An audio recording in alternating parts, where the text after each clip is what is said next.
He was about to sign the divorce papers and marry his new fiancée, when she walked in holding 3 identical newborns.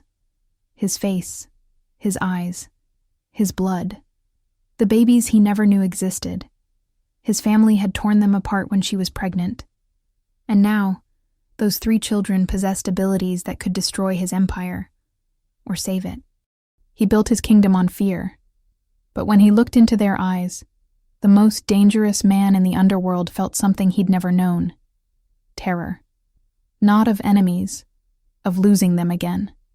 This is the story of the crime lord who had everything, until the family he abandoned came back to claim him. The office smelled like expensive leather and old decisions. Dante Kim didn't need windows to know what lay beyond these walls. A city that whispered his name in fear, an empire built on silence and disappeared men, a throne made of other people's nightmares.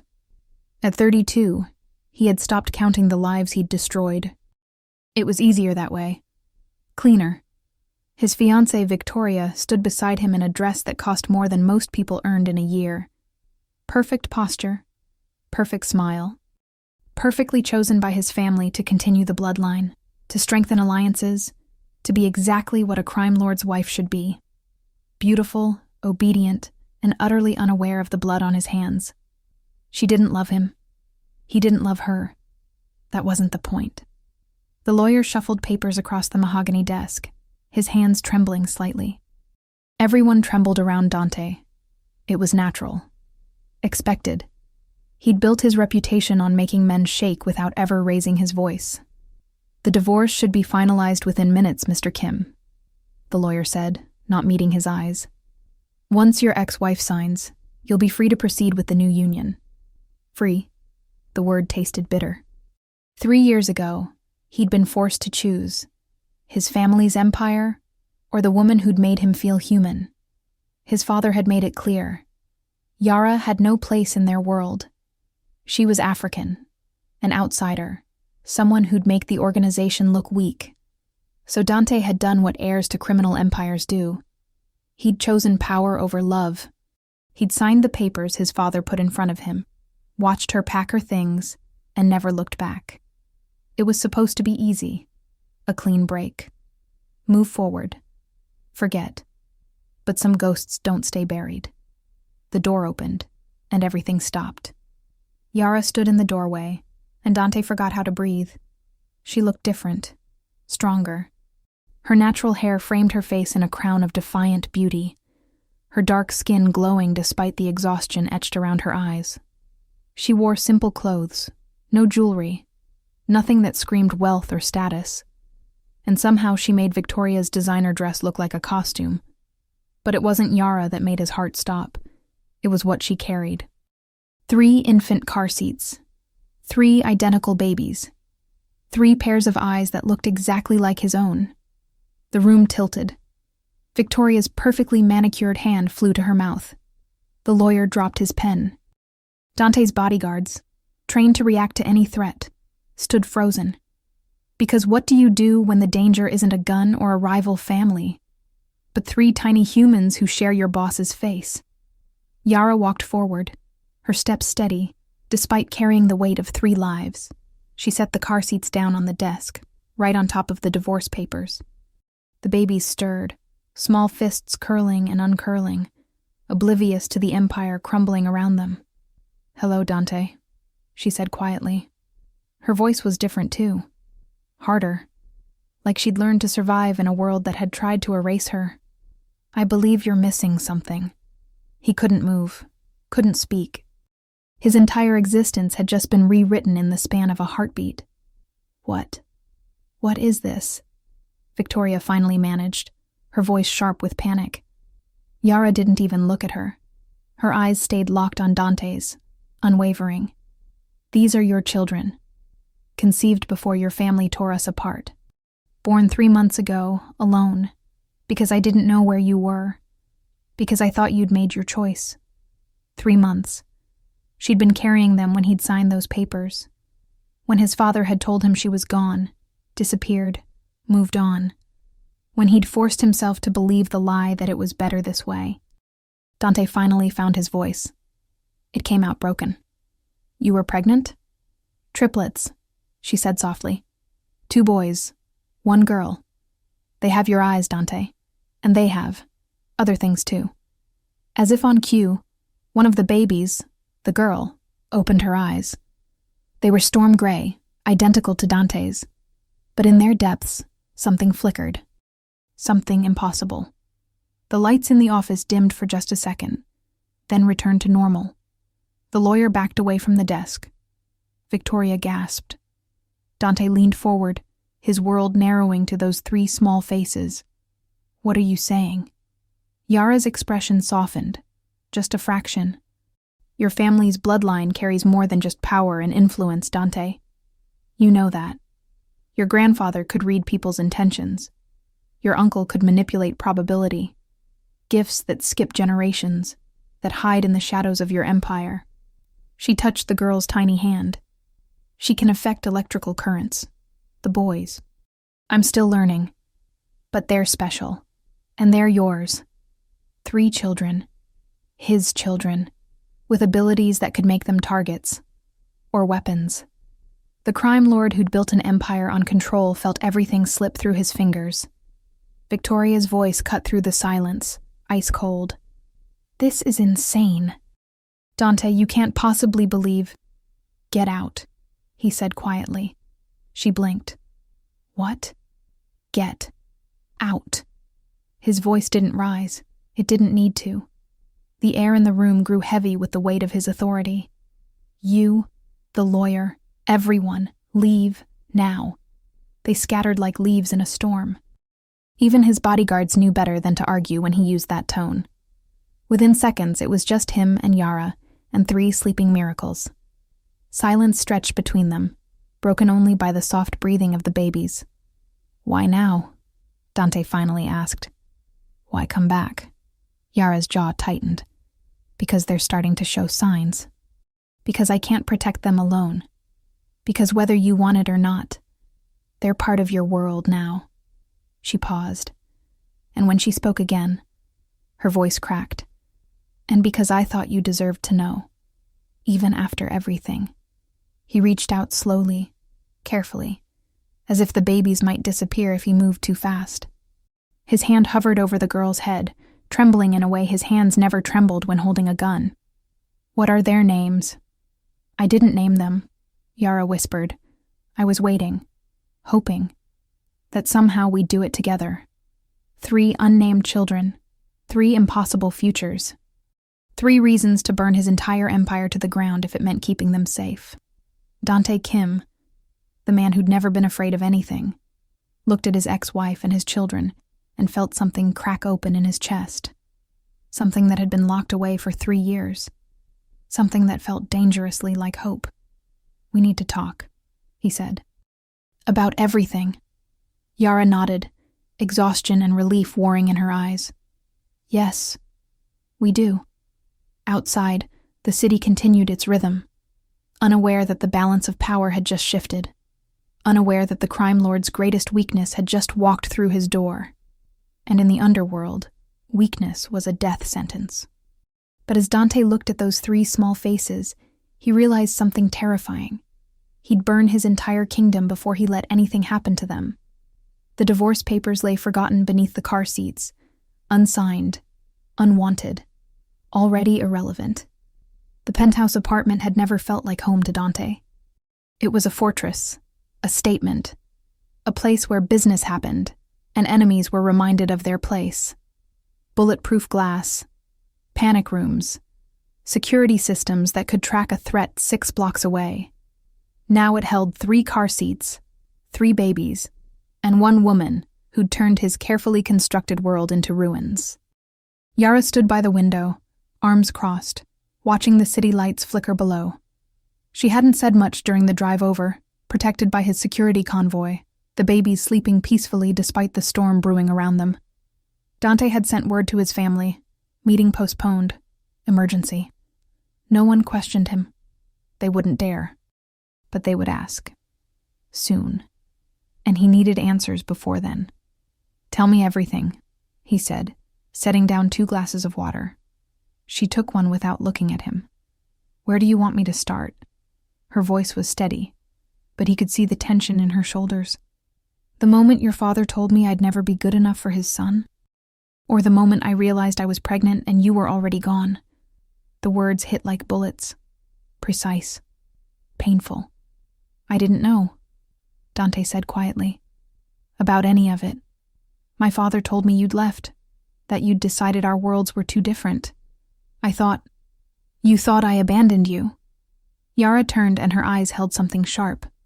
You signed the papers, Dante. You chose your empire over us. I didn't leave. I was erased. He'd known his father was ruthless. He'd seen it firsthand, the way enemies disappeared, the way inconvenient truths became lies. But he'd never thought. How? The question came out hoarse. Yara set down her glass with careful control. Money. Threats. I don't know all of it. One day I was your wife. The next I was informed my visa had been revoked, my bank accounts frozen, my apartment lease terminated. I had 72 hours to leave the country or face deportation. Her laugh was bitter. Your father was very thorough. Dante's hands curled into fists. His father. The man who'd built their empire, who'd taught him that emotion was weakness, that family meant bloodline and power, nothing more. The man who'd erased the woman Dante loved like she'd never existed. I didn't go back to Africa, Yara continued. I couldn't. I found a small community, people who helped me hide, who didn't ask questions. And then I found out I was pregnant. She glanced toward the nursery area his staff had frantically set up. Triplets, high-risk pregnancy, no insurance, no resources. I survived because I had to. Every word was a knife. And when they were born, Dante asked, though he wasn't sure he wanted the answer. Chaos, Yara said simply. The girl. She short-circuited every monitor in the delivery room the second she took her first breath. The hospital thought it was a power surge. I knew better. She moved to the car seats, adjusting a blanket with tender precision. The boys are quieter. But I've seen things. Objects moving. Temperatures shifting. They're too young to control it. Too young to understand. Dante approached slowly, looking down at the 3 sleeping children. His children. They were so small, fragile, perfect, and carrying gifts that could make them targets for every rival family, every government agency, every monster who wanted to weaponize power. My grandfather's ability was subtle, he said, reading intentions, useful in negotiations, in avoiding betrayals. My uncle's gift with probability made him unbeatable at high-stakes games. They learned to hide it, to use it carefully. He crouched beside the car seats. If other families find out, they'll try to take them, Yara finished. Or kill them. I know. Why do you think I came back? I can't protect them alone, Dante. I can't give them what they need to survive in your world. Her voice broke, just slightly. But I won't let them be weapons either. I won't let your family turn them into tools for empire building. He looked up at her, seeing the warrior she'd become. 3 years ago, she'd been warm, open, full of light. Now that light had been forged into steel, and it was beautiful, terrifying, necessary. What do you want? He asked. I want them safe, Yara said immediately. I want them to have a choice. She stopped, closing her eyes. I want them to know their father. Not the crime lord. Not the heir. Dante. The man who used to read poetry at midnight and cook terrible pancakes and laugh like the world wasn't crushing him. He hadn't thought about that version of himself in years. The man he'd been with her. In those stolen moments when he could pretend he was normal, that his hands weren't stained with blood and buried bodies. That man doesn't exist anymore, Dante said quietly. Then maybe it's time to remember him. Yara knelt beside him, close enough that he could smell her familiar scent, vanilla and strength. For them, if not for yourself. One of the boys stirred, making a small sound. Instinctively, Dante reached out, his large hand hovering over the tiny chest. The baby's breathing evened out. Something warm spread through Dante's chest, unfamiliar and overwhelming. I'll protect them, he said. Whatever it takes. But my family... Your family tried to erase me once. Yara's hand covered his, firm and unyielding. If they try again, I'll burn everything down. I've survived too much to lose them now. He believed her. This wasn't the woman who'd been forced to leave. This was a mother, a protector. Someone who'd walked through hell and come out forged in fire. We'll do this together, Dante said. But it means you're back in my world. The danger, the targets, all of it. I never left your world, Yara said softly. I just learned to survive it differently. The baby girl's eyes opened again, storm gray and ancient. The lights flickered. Dante didn't flinch. Instead, he touched her small hand, and she gripped his finger with surprising strength. Does she have a name you're considering? He asked. Yara smiled, the first real smile he'd seen since she'd walked back into his life. I thought. Zara. It means princess in some cultures, star in others. Zara, Dante repeated, testing the sound. The baby's eyes tracked him, unnervingly aware. And the boys? I was hoping you'd have ideas. They spent the next hour talking softly, suggesting names, watching the triplets sleep, building something fragile and new between them. Outside, the Empire waited. His father's questions, Victoria's fury, the rivals who would smell weakness. But in this moment, in the quiet of his fortress, Dante Kim allowed himself something he'd denied for 3 years. The possibility of something more than power. The terrifying, beautiful chance of being a father. And when his phone buzzed with his father's name on the screen, he didn't answer. For the first time in his life, he chose something else. Someone else. Them. The summons came at dawn. Dante had expected it. His father didn't tolerate delays or unanswered questions. Canceling the wedding without explanation, ghosting calls, sending Victoria home in tears. These were acts of rebellion. And in the Kim family, rebellion was crushed swiftly. He left Yara and the triplets in the penthouse, surrounded by his most trusted guards. She'd insisted she didn't need protection. He'd insisted she was wrong. They'd compromised. She'd accept the security, and he'd stop treating her like she was fragile. She was anything but. The family estate sat on 20 acres outside the city, a monument to old money and older violence. Dante had grown up in these walls, learned to shoot in the underground range, watched his father conduct business in the soundproof study. Beautiful on the outside, monstrous within. His father waited in that same study, seated behind a desk carved from a single piece of mahogany. 65 years old, silver-haired, still radiating the kind of power that made grown men weep. Behind him stood Dante's uncle and 2 cousins, all watching with varying degrees of curiosity and contempt. Sit, his father said.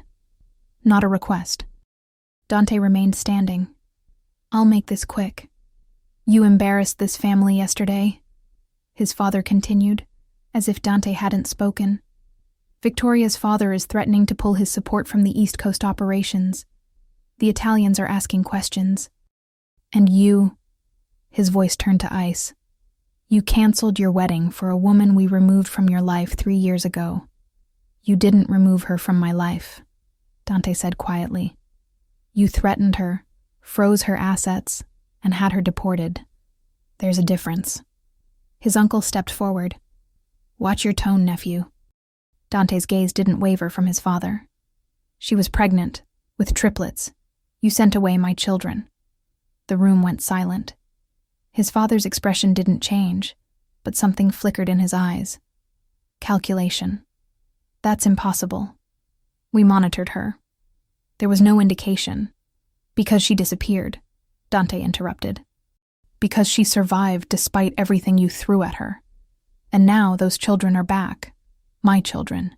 Your grandchildren. He leaned forward, hands on the desk.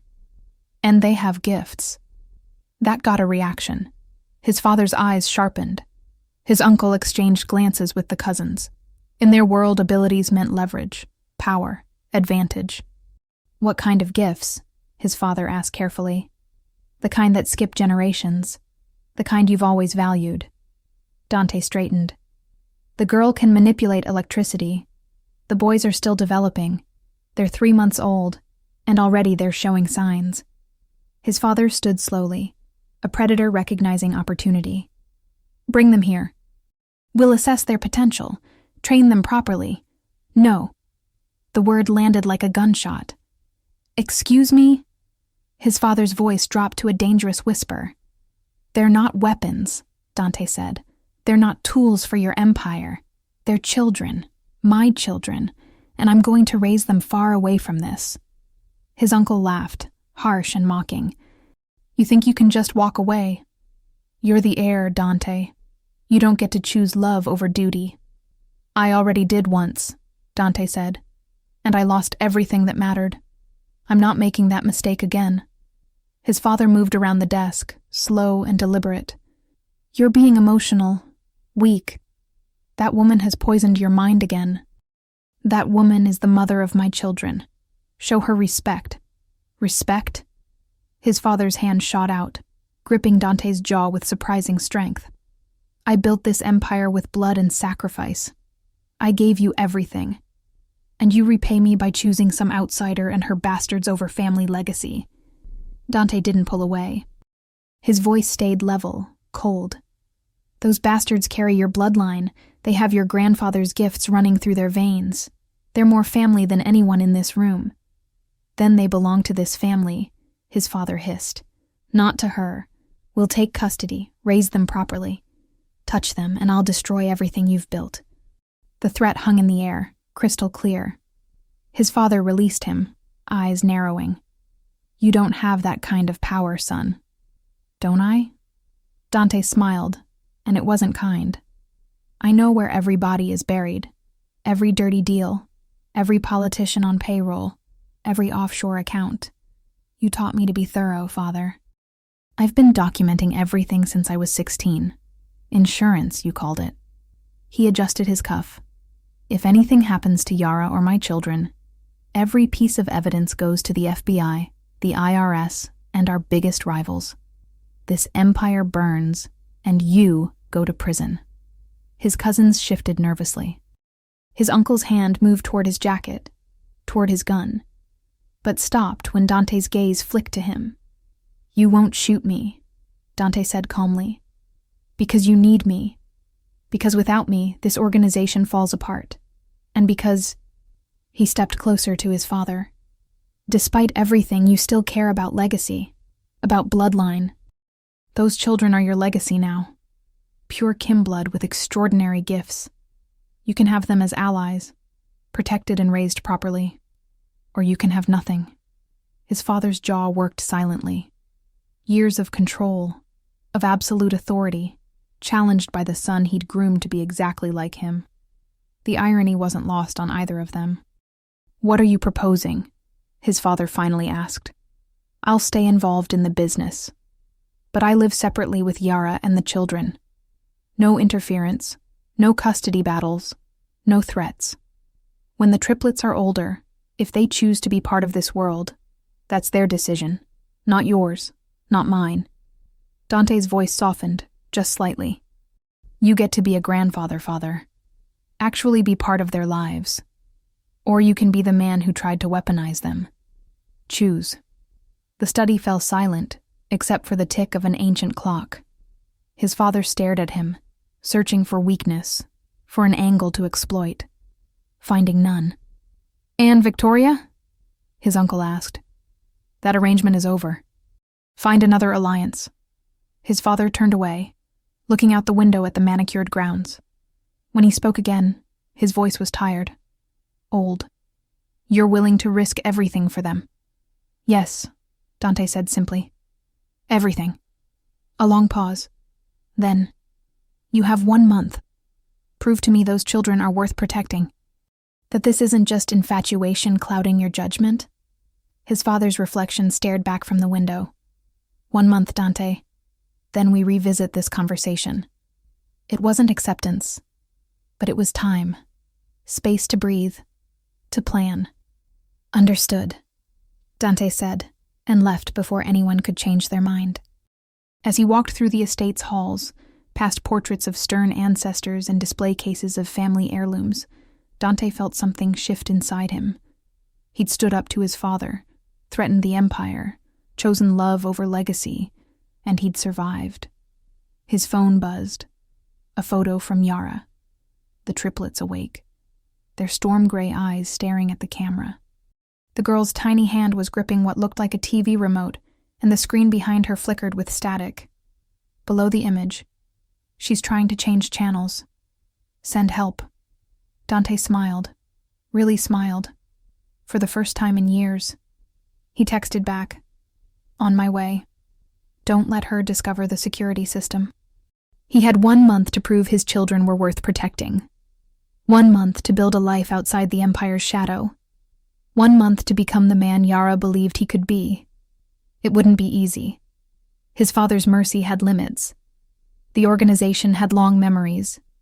And somewhere out there, enemies were already calculating how 3 gifted children could be leverage against the Kim family. But as Dante drove back toward his penthouse, toward his family, he realized something profound. For the first time in his adult life, he had something worth fighting for beyond power. He had a reason to become more than the crime lord they'd molded him to be. He had 3. The penthouse transformed over the following weeks. What had once been a cold monument to wealth became something else entirely. Baby bottles cluttered the marble countertops, soft blankets draped over leather furniture. Toys, carefully selected, age-appropriate, ridiculously expensive, scattered across floors that used to echo with the footsteps of dangerous men conducting darker business. Dante Kim, the crime lord who'd built an empire on fear, now spent his nights pacing the hallway at 3 a.m., holding a crying infant against his chest, humming songs he didn't remember learning. Fatherhood, he discovered, was harder than negotiating with rival families. "You're doing it wrong," Yara said from the nursery doorway, exhaustion making her voice soft. She wore one of his old shirts, her hair wrapped in a silk scarf, looking more beautiful than anyone had a right to look on 2 hours of sleep. Dante adjusted his hold on Zara, who continued to wail despite his best efforts. "She's fed. Changed, not tired. What am I missing? She can sense your stress." Yara crossed the room, taking their daughter gently. The moment Zara settled against her mother's chest, the crying stopped.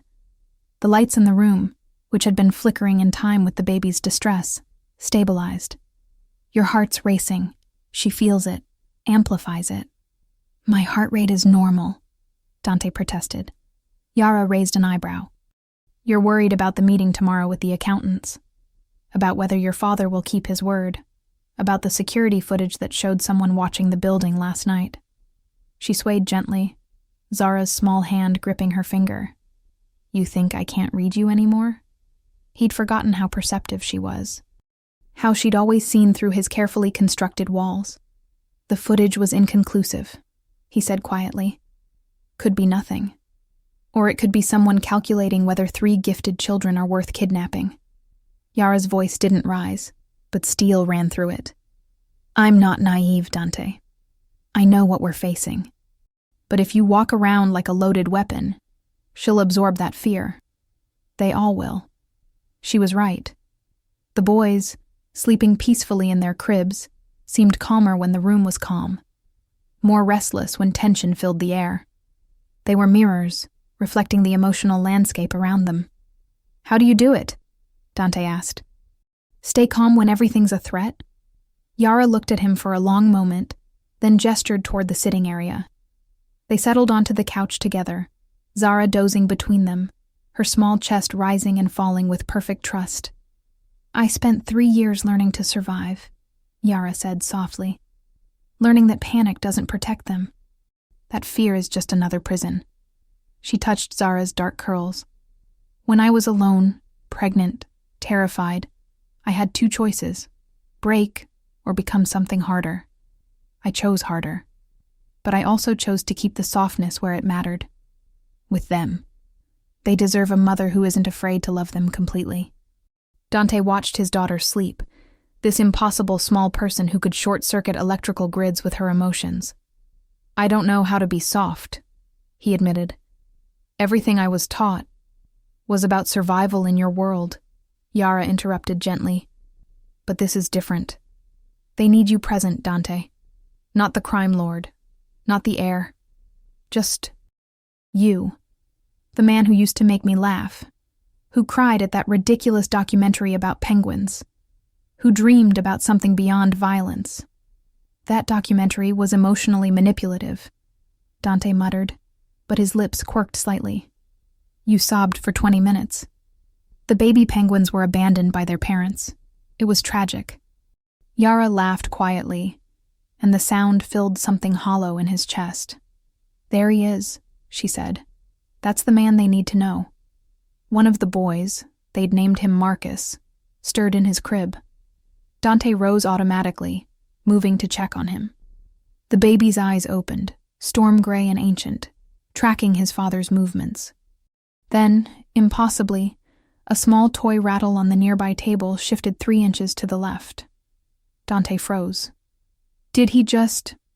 Telekinesis, Yara confirmed, joining him. Small objects only.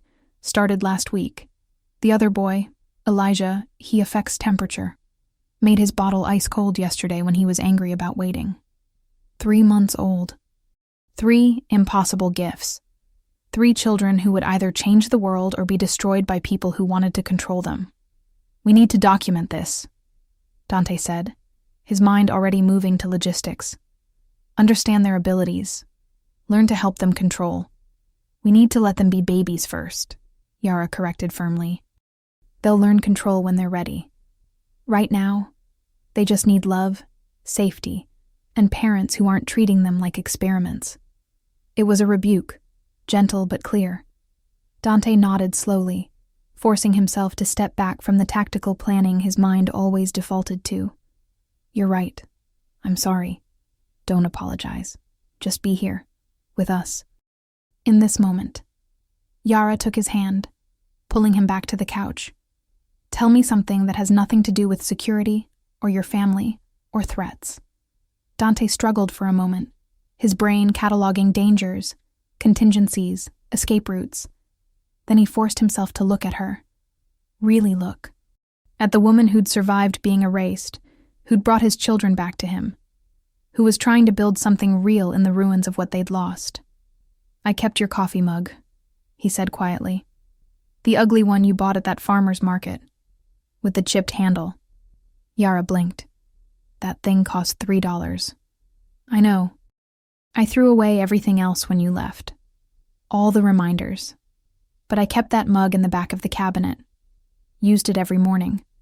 He looked down at their joined hands. Told myself it was just convenient. That it didn't mean anything. Her eyes softened. Dante, I never stopped missing you, he continued, the words coming easier now. I buried it, pretended the Empire was enough. But every morning, drinking coffee from that stupid mug, I remembered what it felt like to be human, to want something beyond power. Yara leaned her head against his shoulder, careful not to disturb Zara sleeping on the couch. I kept your shirt, the gray one you'd wear on lazy Sundays. It stopped smelling like you after a while, but I couldn't throw it away.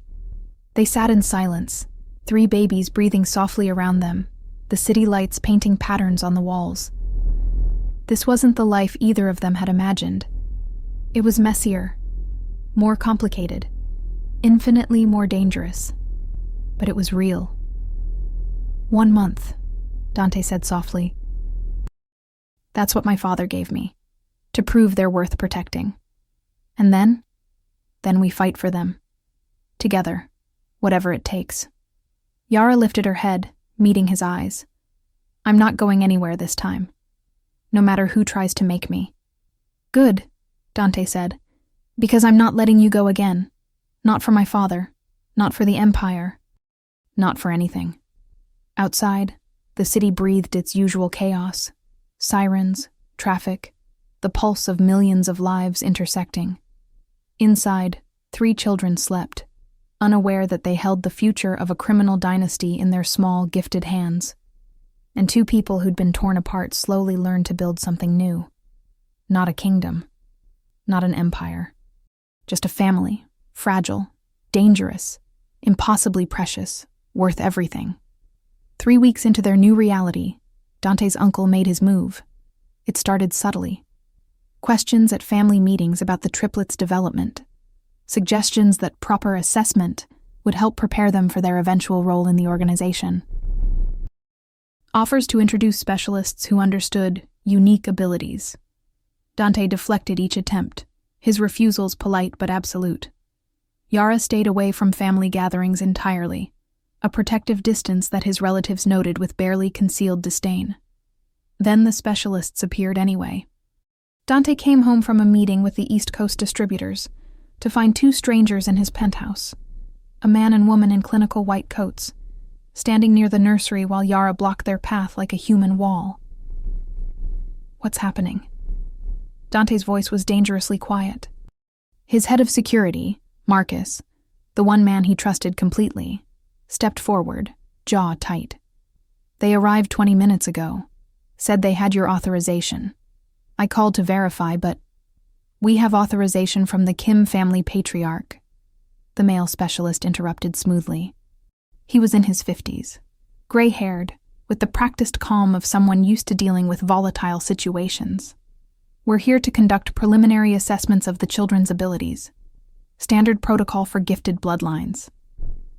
There is no standard protocol, Yara said sharply, because they're 3 months old, and no one touches them without both parents' consent. The female specialist smiled condescendingly. Ms. Okonkwo, we understand this is overwhelming for someone outside the organization, but these children carry valuable genetic markers. Early assessment ensures proper development. Get out, Dante said. Both specialists turned to him. Mr. Kim, your father? My father doesn't make decisions about my children. Dante moved to stand beside Yara, a united front. You have 10 seconds to leave before my security escorts you out less gently. The male specialist's expression hardened. You're making a mistake. These abilities need structure, guidance. Without proper training, the children could become dangerous. To themselves, to others. They're babies, Yara said incredulously. Not weapons. Everything is a weapon, the woman replied, when you don't control it. The girl's electrical manipulation. What happens when she throws a tantrum in a hospital? The boy's telekinesis. What if he accidentally hurts someone? These aren't theoretical concerns, Ms. Okonkwo. They're documented risks. Dante's hand moved to his phone. One text to Marcus, and these people would disappear into the kind of black hole his family specialized in. But Yara's hand on his arm stopped him. We'll handle this properly, she said quietly, then louder. You have 5 seconds. 4, 3. They left, but not before the male specialist handed Dante a card. When you're ready to be reasonable, call this number. Your father wants what's best for his grandchildren. Whether you believe that or not. The door closed. Silence fell, broken only by small sounds from the nursery, Marcus blowing bubbles in his sleep, Elijah's small fist hitting the mobile above his crib, Zara's contented breathing. He sent them, Dante said flatly. My father. Testing boundaries. What do we do? Yara asked, already moving to check on the triplets. Dante looked at the card in his hand, then at the woman who'd fought off strangers trying to assess their children like lab specimens. She was shaking slightly. Adrenaline, fear, rage all mixing together. But she hadn't backed down, hadn't let them near the babies. She was a warrior, and she'd chosen to fight beside him. We accelerate the timeline, Dante said, decision crystallizing. My father gave us a month. We're 3 weeks in. It's time to have the final conversation. What if he doesn't accept your terms? Then we disappear. Dante said it so simply, so absolutely, that Yara froze. I have resources my family doesn't know about. Safe houses. Offshore accounts under different names. We take the children somewhere they'll never be found, and we start over. You'd walk away from everything? Yara's voice was barely a whisper. Your empire, your legacy, all of it? Dante crossed to the nursery. looking down at 3 sleeping children who'd rewritten his entire existence. Zara's small hand curled around the edge of her blanket. Marcus's face was peaceful, innocent. Elijah's chest rose and fell with perfect trust that the world would keep him safe. "This is my legacy," Dante said quietly. "Not the empire, not the family name. Them. You. This." He turned to Yara. "I chose wrong 3 years ago. Let my father convince me that power mattered more than love. I lost everything that made me human." His voice roughened. "I won't make that mistake again. If it comes down to the organization or this family, there's no choice. There was never a choice." Yara moved to him, her hand finding his. "If we run, they'll hunt us. Your father doesn't forgive betrayal. Then we'll be ready." Dante's fingers laced through hers. "I've been preparing for this possibility since the moment you walked back into my life. Money, documents, allies outside the organization. We can vanish completely if we need to. And if we don't need to, if your father accepts the terms, then we build something different here. A life where our children aren't weapons or assets, where they can choose their own path." Dante's jaw tightened. "But we do it with clear boundaries. No more surprise specialists. No more tests. They grow up protected, loved, and free from the worst of what this world offers." It was an impossible dream. A crime lord trying to shield his children from the empire he'd helped build. But as Dante looked at Yara, at this woman who'd survived being erased, who'd come back stronger, who'd never stopped fighting, he believed it might be possible. "When do we talk to your father?" Yara asked. "Tomorrow, at the estate. You and me, together." Dante squeezed her hand. "He needs to see we're united, that this isn't negotiable. He'll try to separate us, find weakness. He won't find any." Dante turned to face her fully. 3 years ago, I let him convince me you were the wrong choice, that loving you made me weak."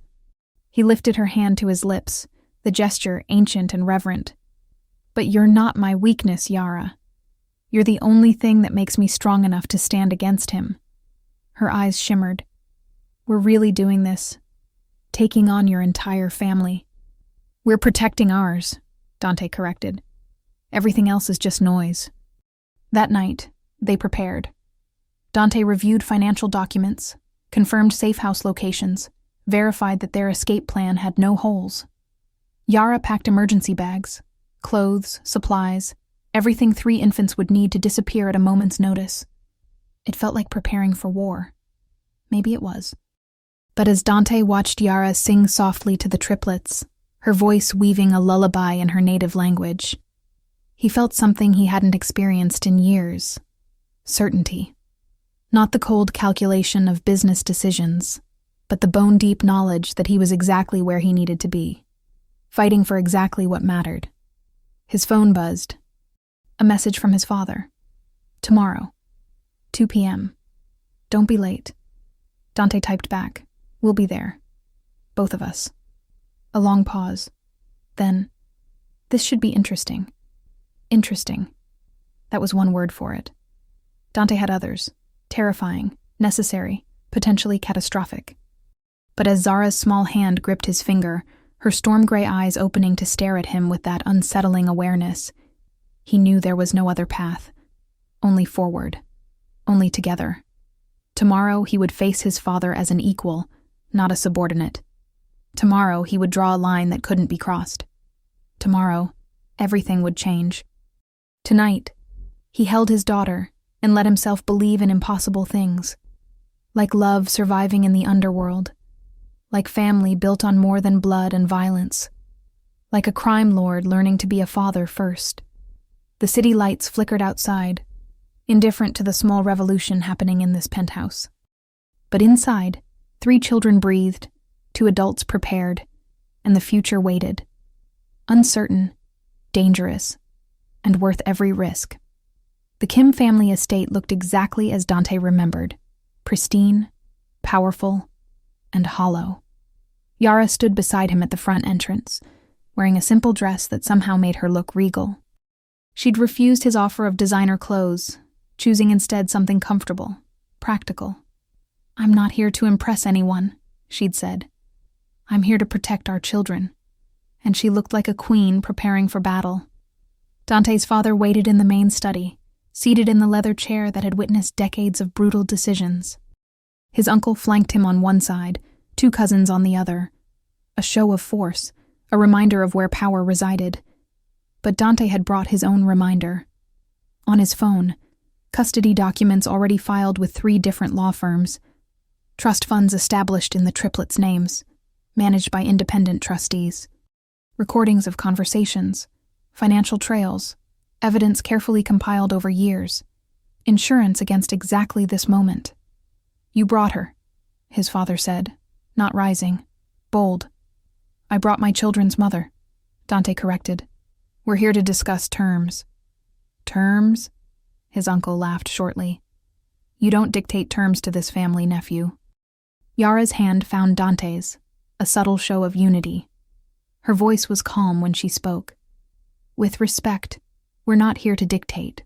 We're here to establish boundaries, for everyone's benefit." His father's gaze fixed on her, calculating. "You've become articulate, Ms. Okonkwo. 3 years ago you ran when faced with pressure. What's changed?" "I have 3 reasons to be stronger now," Yara said simply. "And I'm not running from anyone. Not anymore." The room's temperature seemed to drop. Dante's father leaned forward slightly. "The specialist reported that you refused assessment. That you're keeping my grandchildren isolated, unprepared." "Your grandchildren are 3 months old," Dante interrupted. "They need parents, not researchers. Love, not protocols.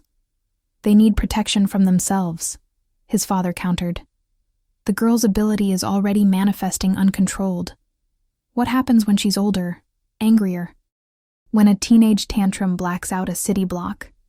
Then we'll teach her control," Yara said. "Through patience, understanding, and family support. Not clinical assessment and early conditioning." His father's jaw tightened. "You speak as if you understand our world. You don't.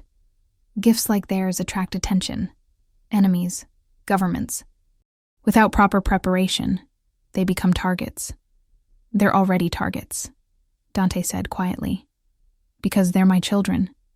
Because they carry this family's blood. That won't change whether they're trained as weapons or raised as people." "So what's your solution?" his uncle demanded. "Hide them? Pretend they're normal?" "That's not realistic." Dante pulled out his phone, pulling up documents. "Here's what's realistic. I maintain my role in the organization, handle operations, negotiations, everything I've always done. But I live separately with Yara and the children. No family interference in parenting decisions. No surprise specialists. No attempts to weaponize their abilities." "In exchange for what?" his father asked. "In exchange for your grandchildren knowing you," Dante said. "For them, learning about their heritage on their own timeline. For this family having a future beyond violence and control." His father stood, moving to the window. Outside, manicured gardens stretched toward the horizon, beautiful and empty. "You're asking me to trust her," he said without turning. "The woman I removed from your life once already. You're asking us to trust you," Yara countered. "The man who erased me, froze my accounts, and threatened my existence. Trust has to go both ways." The silence stretched. Dante could feel his uncle's hostility, his cousin's skepticism. But his father was actually considering it. "The children's safety is paramount," his father finally said. "If I agree to these terms, I want regular updates. Proof that they're developing properly, that their abilities are being managed." "Understood," Dante said. "Monthly calls, photos, updates on milestones. But no interference unless we ask for help. And if they want to join the organization when they're older, if they choose that path, knowing all their options, we won't stop them," Yara said carefully. "But they deserve the choice. Not pressure, not manipulation. Real choice." His father turned, studying them both. "You've thought this through." "We've thought about nothing else for 3 weeks," Dante admitted. This is the only way forward that protects everyone. The children get a childhood. You get grandchildren who might actually want to know you. And he squeezed Yara's hand. I get to be more than what you made me. And if I refuse these terms? Dante met his father's eyes without flinching. Then we disappear. Completely. You'll never find us. Never see them again. I have resources you don't know about, Father. Enough to vanish forever. It was the nuclear option. The line in the sand. His father's face showed nothing, but Dante caught the slight tension in his jaw, the tell he'd learned to read decades ago. His father was actually weighing the options, calculating costs. You'd give up everything, his father said quietly. Your position, your inheritance, the empire. For them. Dante looked at Yara, then back to his father. Without hesitation. The room held its breath. His uncle started to speak, but his father raised one hand, silencing him. For a long moment, the patriarch of the Kim family simply stared at his son. The heir he'd molded, the weapon he'd sharpened, the legacy he'd built. Then, impossibly, his father's expression softened, just a fraction. You remind me of your mother, he said quietly, before this life hardened her, before she learned that love was a liability. Dante blinked, thrown. His mother had died when he was young. Cancer, officially, though he'd always suspected the stress of this life had killed her faster than any disease. She wanted me to choose differently, his father continued, moving back to his desk. To build something beyond violence. I told her it was impossible, that men like us don't get soft endings. He sat down heavily. Maybe I was wrong. Father, 1 year, his father interrupted. You have 1 year to prove this arrangement works. That you can balance family and organization. That those children can be raised safely while staying connected to their heritage. His gaze fixed on Yara. And you protect them fiercely. I respect that. But if you ever try to turn them against this family, against their blood, that respect ends. Understood? Yara lifted her chin. I won't turn them against anyone. But I won't let anyone turn them into something they're not. They get to decide who they become. His father nodded slowly. Fair enough. He pulled out formal documents, contracts, apparently prepared in advance. These outline the terms: separate residence, no interference, monthly updates, financial support for the children, and, he looked at Dante, continued active role in operations. Your expertise is too valuable to lose. Dante scanned the documents. They were surprisingly reasonable, almost generous. You had these prepared already, he said, realization dawning. You knew I'd fight for this. I raised you to be strong, his father said simply, to value what matters. I just never expected what mattered to you would be so. He gestured vaguely. Human. It wasn't quite approval, but it wasn't rejection either. Dante signed. Yara signed. His father witnessed, making it official. Just like that, the impossible became real. A crime lord and his family, protected by the very empire that had tried to destroy them. As they prepared to leave, his father called out, Dante. He turned. His father stood, looking older somehow, tired. Bring them by. Next month. I'd like to meet my grandchildren properly, not as assets, as family. Dante felt something crack in his chest. Surprise, relief, cautious hope. We will. The drive back to the city was quiet. Yara's hand stayed in his, solid and real. They'd done it, negotiated safety, bought time, created space for their children to grow up loved instead of weaponized. Do you trust him? Yara finally asked. No, Dante said honestly, but I trust that he values legacy. And those children are his legacy now, whether he planned it or not. And if he breaks the agreement? Then we activate Plan B. Dante glanced at her. Passports are ready. Money's transferred. We can be in another country within 6 hours if needed. Yara smiled slightly. Always prepared. Always, Dante confirmed. But for the first time in my life, I'm hoping the preparation isn't necessary. They arrived home to find the triplets awake and fussy, the nanny looking exhausted. Dante scooped up Marcus while Yara took Elijah, and they moved through the familiar rhythm of feeding, changing, soothing. Zara watched from her swing, her storm-gray eyes tracking movements, the lights dimming and brightening with her mood. This was their life now. Negotiations and night feedings, empire management and diaper changes, power plays and lullabies. It shouldn't work. By all logic, a crime lord couldn't be a present father. A woman erased by his family shouldn't trust him. 3 gifted children shouldn't thrive in the shadow of violence. But logic had never accounted for love. Later, after the triplets finally slept, Dante found Yara on the balcony, staring at the city lights. He wrapped his arms around her from behind, feeling her lean back into him. "We did it," she whispered. "We did," he confirmed. 1 year to prove it works. And after that, we keep fighting, keep protecting, keep building this impossible thing we've made. Dante kissed her temple. Together.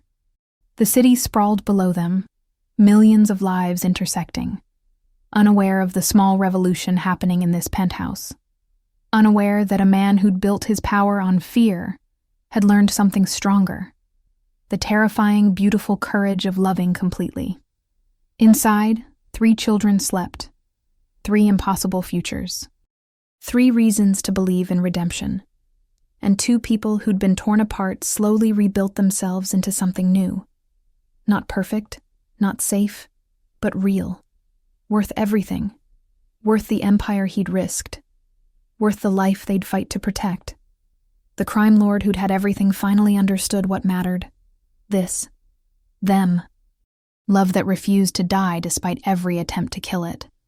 And in the quiet of the night, holding the woman he'd never stopped loving, Dante Kim let himself believe in happy endings.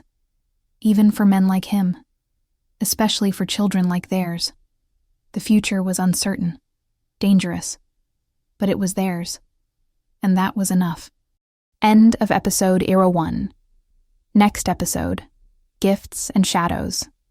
As the triplets grow, their abilities intensify, and enemies emerge who see them not as children, but as weapons to be claimed.